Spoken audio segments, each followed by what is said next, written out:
Hello, everyone. My name is Claire Berman, and I am the Director of Health Education and Communication for the Pediatric HIV/AIDS Cohort Study, or PHACS, which is based in the United States. I'm speaking to you from Boston, Massachusetts, and it's my honor to introduce the speakers for this session. First, we'll hear from 4 members of our PHACS community from 2 different families, Jamon and his mother Kimbre from Houston, Texas, and Lexi and her mother Stephanie from San Diego, California, who will have a discussion with each other about HIV and maternal disclosure. Following this conversation, we will hear from Olile Mashaba, who is a case coordinator with Mothers to Mothers in South Africa and works with a program called Children and Adolescents Are My Priority. We give our deepest thanks to all the speakers in this session for being willing to share their stories and perspectives with us and each other. And with that, I will sign off and pass it over to our first speakers. How are you guys doing today? We're fine. How are you guys doing today? Great, excellent. All right, so my first question that I have, and this kind of pertains for everybody in the group, the kids in the group. When was the first time you remember being aware that I was HIV positive? And then Jamon, if you could answer that same question pertaining to your mom. Wow. So the way that you introduced HIV to me was always like, it was like a progressive conversation. Ever since I was really young, I just remember it was brought up in just like a really like normal way. I don't remember a specific time, just because I was so young that I just remember always like growing up, like learning more and more about it as I got older. Okay. So you don't remember any time that we were aware, like seeing me take medications at one point? Even if you were like almost 20? No. I don't know. Maybe the first time that you talked about going to like speak like publicly and you would like travel and stuff. I think like when you went to speak to like the rookies at the NFL a while ago. Was that 2007? 2008. So I was like about 7 or 8 years old. I remember like that's the first time I really was like, oh, like this is cool. Like you're doing stuff with like, you know what I mean? Yeah. And Jamon? So Mom, the first time I was aware that you had HIV is just like Lexi said, it was a more of a progressive thing. Like you kind of like eased me into the hot tub instead of just throwing me into it. And basically I remember one day I was actually reading the type of medicine because at the time I was actually studying a lot of pharmacy. And I was like, hey mom, like, why are you taking this? And then you're like, oh, like it's for my HIV or whatever. And you've been told me about it too, but I just never knew about it until I actually went to school and learned more about it. So that's why I really wasn't too much fearful about it, because I knew how far we came in medicine about it. And so yeah, just whenever I noticed you're taking an excessive amount of medication, that's when I like completely been aware that you had HIV. Nice. Just to bring it up, because I didn't really think about it, but right at the beginning, what we probably should have also mentioned our 2 different backgrounds of when we disclose to our children is it has been an ongoing progression between me and her since she was basically born, since she was like a tiny little 2, 3, 4-year-old. And Kimbre, Jamon was how old when you disclosed to him? He was close to about middle school, getting ready to go to high school. So he was much older. And the reason I waited so long because of fear.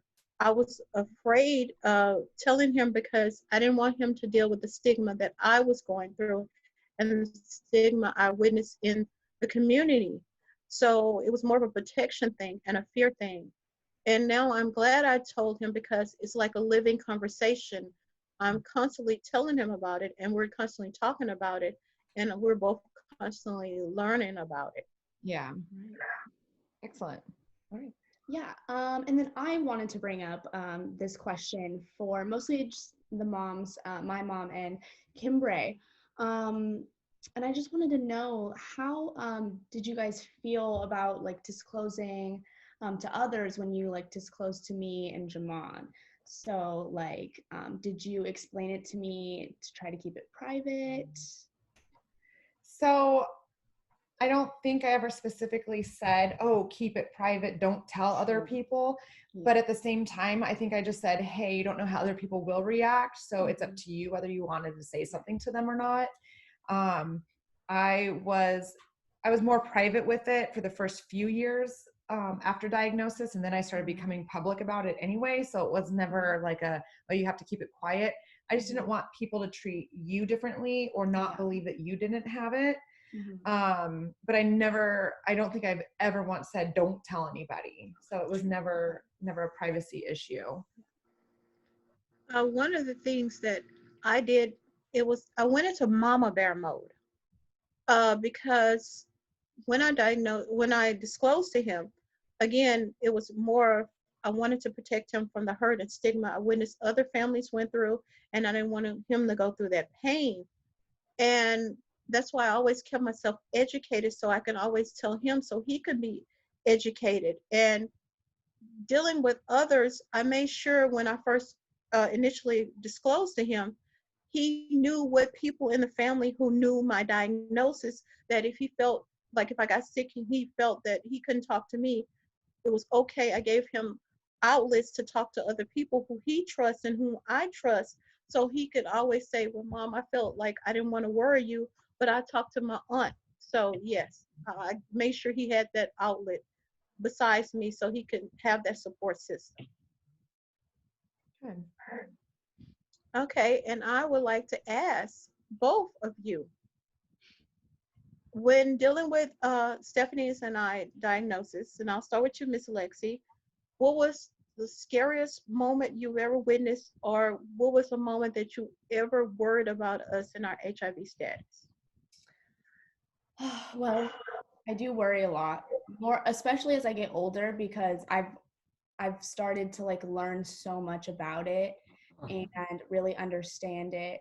And I don't know, I think every time she gets sick, anytime that like there's like a cold or, you know, she ends up getting like she got like a slight flu, like, you know, about a month ago. And it was honestly really like nerve-wracking for me just because like I need my mom in my life. Like she's like like one of the most important person in my life, like helping me through literally everything that I go through. And I can't imagine like what it would be like to not have my mom. Not to get like sappy and like super sad, but just like her getting sick makes me super scared and nervous. Also, just thinking about her having to deal with people who might not be knowledgeable of what HIV is, and just kind of like people being ignorant and not really treating her the same they would someone without HIV. Just people treating her differently makes me scared as well. So Awesome. And Jamon? Well, just like I'm just gonna follow up on what Lexi says. We're such good friends because like we can just follow up on each other. But exactly what she said, how like every little sickness, because we know it's like times 4 whenever it comes to y'all, and like we just automatically just go into like defensive mode, like, oh my god, like what if she doesn't progress through this? Like just like that one time, it was the summer 2016.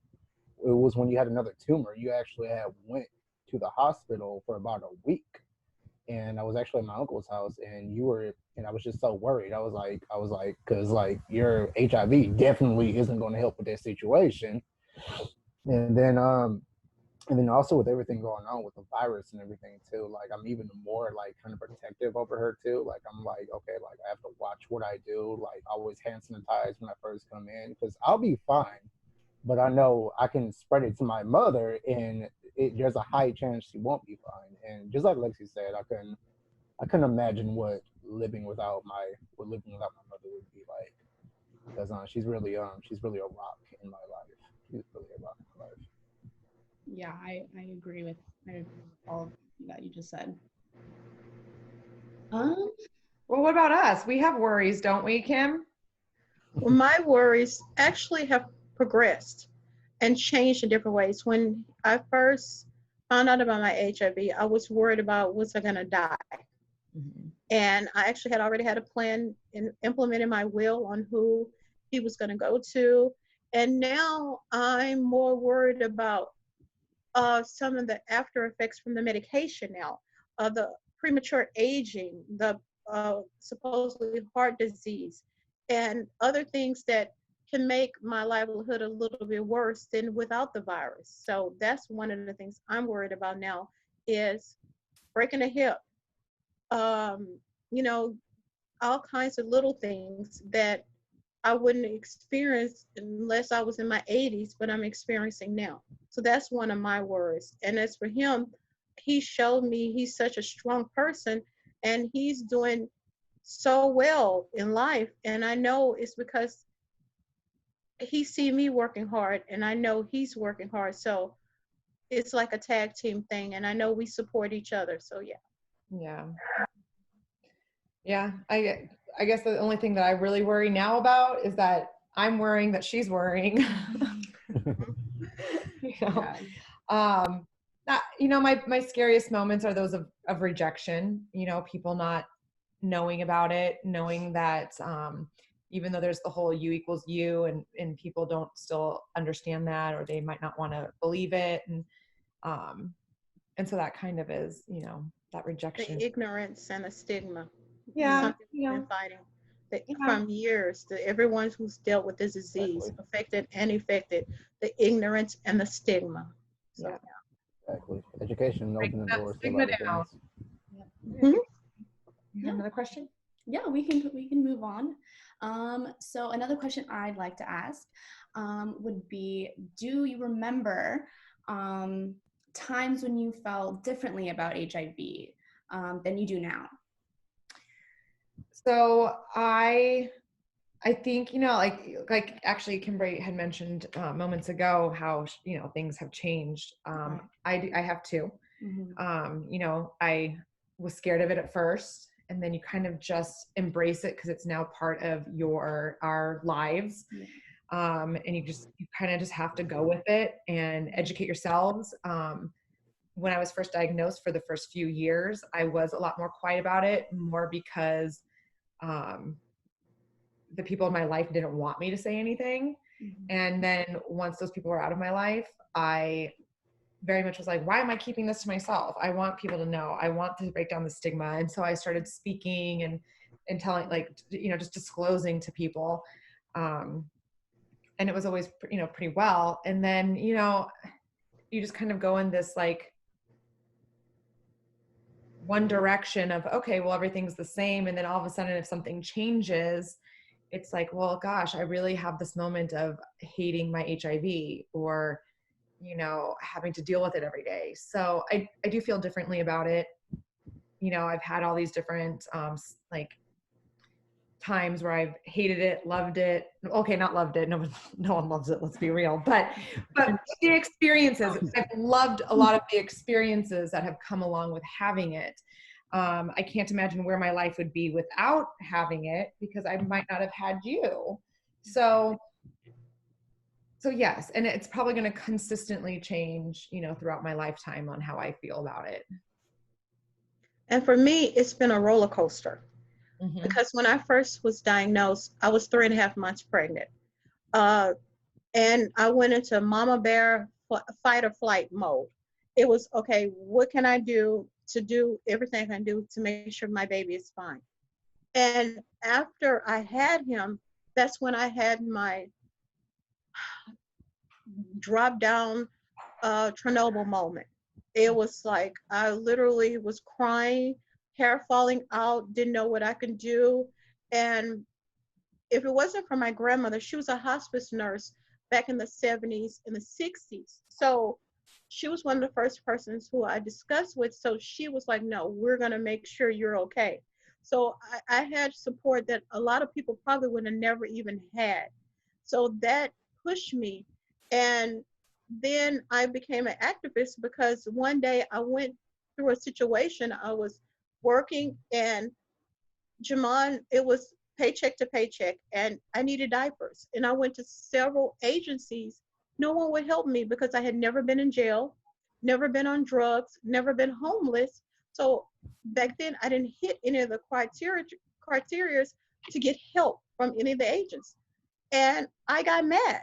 And that me getting mad, becoming an advocate, have me to where I'm at now. And that's one of the reasons I agreed to do this session, because I never want another mother to go through the pain, the loneliness, the heartache, the stigma, the hatred that I went through.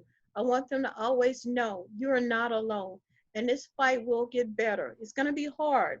It's going to be trying. It's going to be times you just want to take those pills and throw them in the nearest body or river you can find. But you got to realize you're going to be okay. Okay.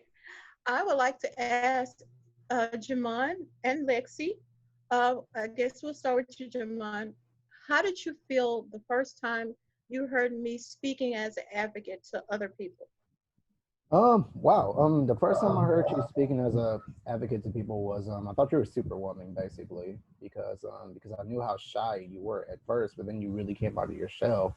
And it's amazing how things work out from bad to something really good at the end.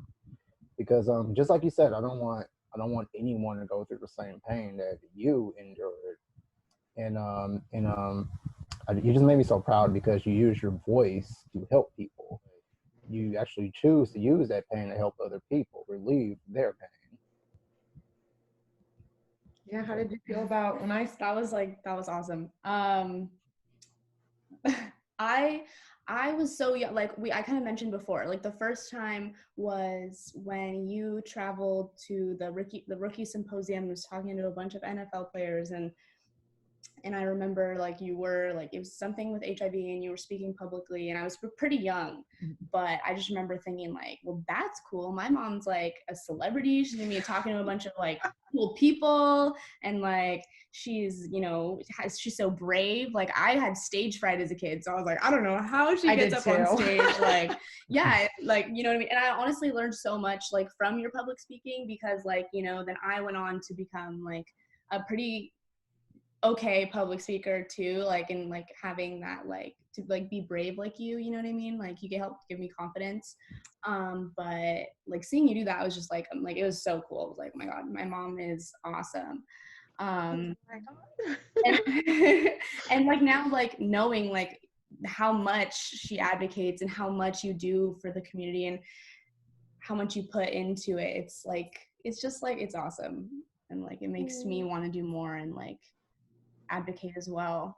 So yeah. Oh, thank you. Thank both of y'all. Oh my gosh. Yeah, know I'm a crier. Okay. Right.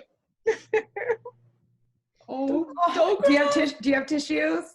Yeah, I'm cool. Sure. I'm cool. Okay. So I want to know, when do you remember a time when somebody had said something bad about HIV? And how did you respond hearing these not so nice things being said? Right. Unfortunately, yes, I've heard, as like growing up, kind of like being aware of it and like learning about it, I would hear, like, I would say like middle school, like early high school, I like just like, you know, like stupid boys would just like say stuff like just like, oh, like I don't want to drink off of that, like it's gonna give me AIDS, or like, you know, comments like that, where it was like, I would be like, actually, you can't, that's not how that works. And I would kind of be like that know-it-all, like, and like kid that was like, you know, actually, no, that's not true. This and this and this is true. And then they'd be like, okay, you know. So like, because I grew up with you as like an advocate trying to like break the stigma, I also was like the same exact way, because I like always just wanted to do everything that like you were doing. So I have heard like comments that are just kind of like ignorant and like not like, they might not be the most serious of comments, but to where it's like, oh, well, you don't really know like a whole lot about it, but here, let me like let you know. So I'm getting shirts made. Mine's gonna say tree and hers is gonna say apple. You're making 2 sets, right? And Jamon, what was your first reaction when you heard some ignorant facts about HIV or AIDS? Well, actually, I didn't hear my first ignorant statement about HIV and AIDS until I got to college, and because it just surprised me. So I was actually walking with this guy, and then he was like, "Oh, I don't want to touch that girl because like, what if I get AIDS or something like that?" And just like Lexi, I was like, "Well, actually, like, you can't get it that way. This and that. Like, you need to educate yourself, man. Come on, like, get your weight up." but but that was just, and the first thing I did think about was my mother, because I don't want someone thinking of my mother that way too, because like AIDS is like, people think of AIDS as like, okay, like this basically this demon that's going to like kill everyone it comes close to, and like the people are attached to that too, and like they're just as worse as the disease. And my mom isn't like that. She's a total opposite of that. Like, you would not even know if she had HIV unless she told you. And so I just had to educate a few people at my university about that. Okay. Um, so I want to ask another question.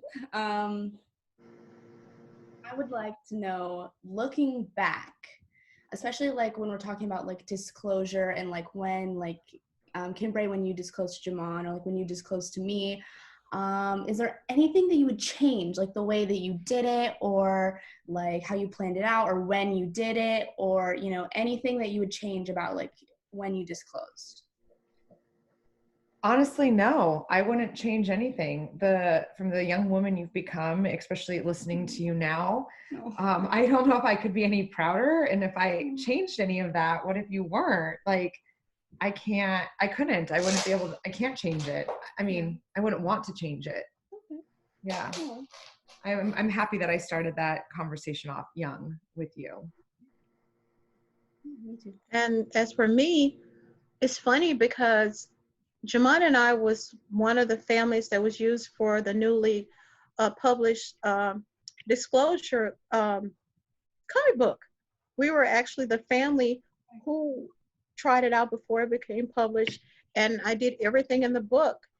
And I made sure it was a safe place for him. He had someone there he could talk to if he had any questions.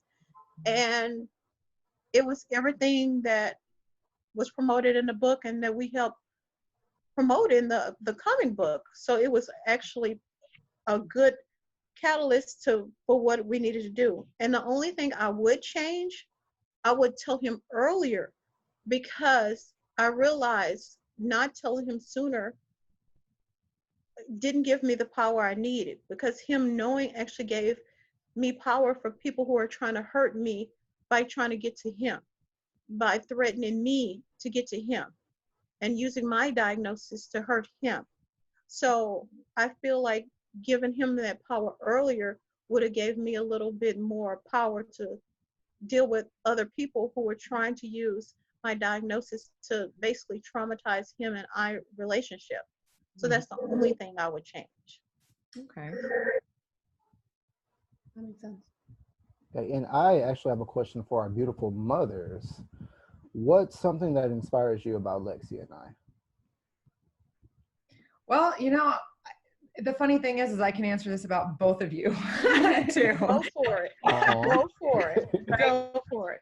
Lexi, you inspire me to keep up all the good work that I do. That just sums it all up into one thing, because of you just inspire me to keep going. You do. If I ever think about wanting to just not, or it's too much, I look at the young lady you've become, and even your advocacy, because I remember you telling your friends, you'd be like, hey guys, it's World AIDS Day, so those literally just, they keep me going. So, and that you inspire me to just keep going. And same in Jamon, just seeing how you are just so great with your mom too. You also are, you guys are just both such inspirations. And then I'll let Kimbray, you tell me. No, I was going to say the same thing. I'm proud of both of them because I've been knowing Lexi for years. And Jamon, I tell you all the time how much I love you and how much I'm proud of you. And you are my rock. And I see the goal, because one of the first times I never forget, when you were talking to Dr. Shear and you were like, I want to be a doctor too, and I want to help, because my mom is doing what she needs to do to help fight the disease of HIV and AIDS. So I want to be a doctor. And he would just talk to him and Dr. Shear, and knowing what I know now, I wish I would have recorded some of those conversations. And Miss Lexi, you are a fire. And I know nothing will be able to stop you but you. So you and Jamon, I expect great things. I expect you and Jamon to do so well that you will send me a Stephanie to Fiji saying, hey, y'all, here, go rest. We got this for now. So that's what I expect from both of y'all. Right, Stephanie? We expect our plane tickets, not a cheap hotel. We got you. And actually, just like Miss Stephanie, just like what you said about Lexi, how like she'll be like, oh, it's World AIDS Day or whatever. Actually, when I first when I, not to put a product placement or anything in the chat, but when I got my iPhone, I got a product red iPhone because a percentage of it goes to HIV and AIDS research. That's right. And yeah, so that's the whole reason I got the red iPhone. I'm not even really an Apple person, but I was like, okay, cool. Like I'm gonna get this. That's honestly, good. That's really cool. Very cool. I love that, Jamon. Good job. Mhm. So, I know we're about to like wind it up here. So, Okay. maybe some final thoughts, a couple last questions. Okay. So I want to ask you, Mom. What is something? This one's a little cheesy. It's super cute. What's something you love about our relationship? I know there's so much. I mean, besides you just my first baby. Yeah. What I love about our relationship is our closeness. And I know that there are times where we disagree or we'll argue or you get mad at me and things like that. But in all honesty, the closeness that we have, and I do feel that has a lot to do with me being so open and honest with you as a young child, that, you know, you do come to me and you bring up things that are hard and we can talk about really serious issues or, you know, health issues or whatever it may be.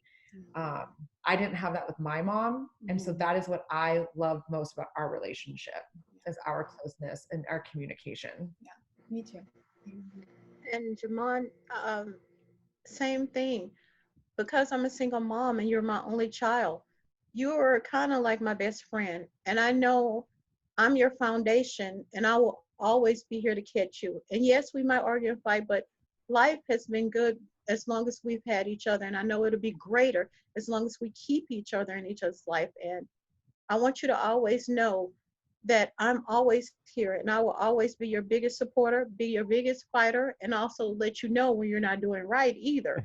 But it's everything and anything I do behind the love I have for you. And you too, Miss Lexi, and you know I call you my niece because I want you to know that I'm here for you too, because the thing about I learned with PHACS that we're all a family. Yeah. And our family, our natural family, yes, we do have them, but sometimes they can't understand the situations we're going through like we can understand each other. They can't understand how one day I wake up and half of my hair is falling out, or I wake up and I got this uncontrollable cough and my sinuses just will not go away. And the thing about it is, it's one of those things that helps promote us to keep doing what we're doing, because we want to always keep each other's back. And I want everybody on this panel to know I have y'all back, and I love both of you guys. Yes. Exactly. Well, great. So I think I have one last question that I feel will maybe help like end this little story here. What do you think the future holds for us, for HIV? Just what does that future hold? And then Jamon, I want you to answer that, you know, for Kim, for your mom as well. Okay. Ladies first. You know,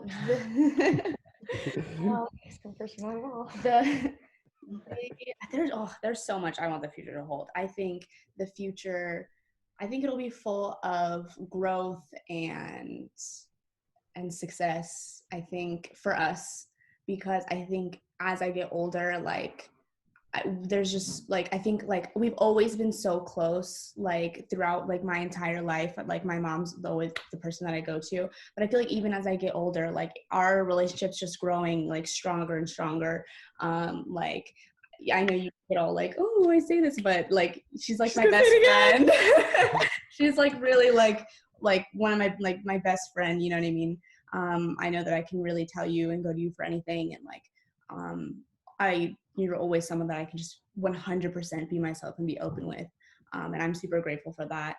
And I know that you guys were talking about how we inspire you, but honestly, like you guys are the real inspirations, both you and Kimbray, like like are the biggest inspirations out there. Like just know that like so much of the good that me and Jamon do is because of you guys and the way that you raised us, and you did such an amazing job. But yeah, so Jamon. Basically what the future holds for us is prosperity. Basically, we're going to prosper in educating people. We're going to prosper in kind of cutting that stigma down. We're going to process and making people feel better with dealing with HIV. And also, Mom, I feel like, as Lexi said, like we're only going to get stronger. We're a bond, because as I progress, as I get older, I do realize that there's no one that has your back besides your mom. Like your mom is going to be one of the persons that's not going to stop loving you no matter what.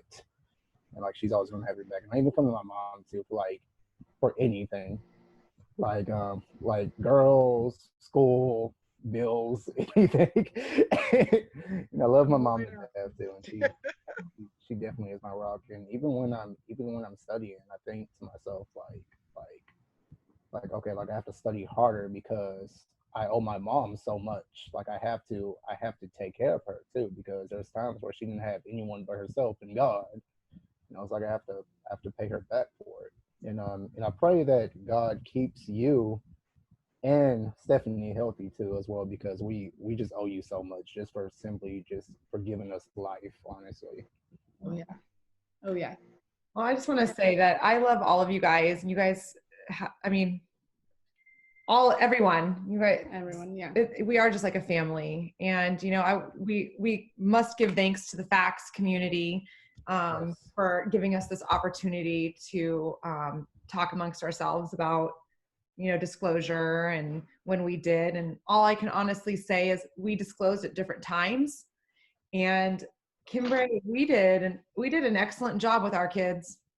We sure did. We sure did. And the thing about it is, when I first started off in PHACS, I didn't know that I would end up in this place and be an advocate for PHACS. And I promised when I first became a CAB member that my voice will be used until the day I die or until the day we have a cure and the fight is over. And I know we instilled that in both our children, that we have to make sure that our voices are not being heard, that our light continue to shine, that we take up the torch and say, hey, we're going to get a cure one day and this is going to be okay.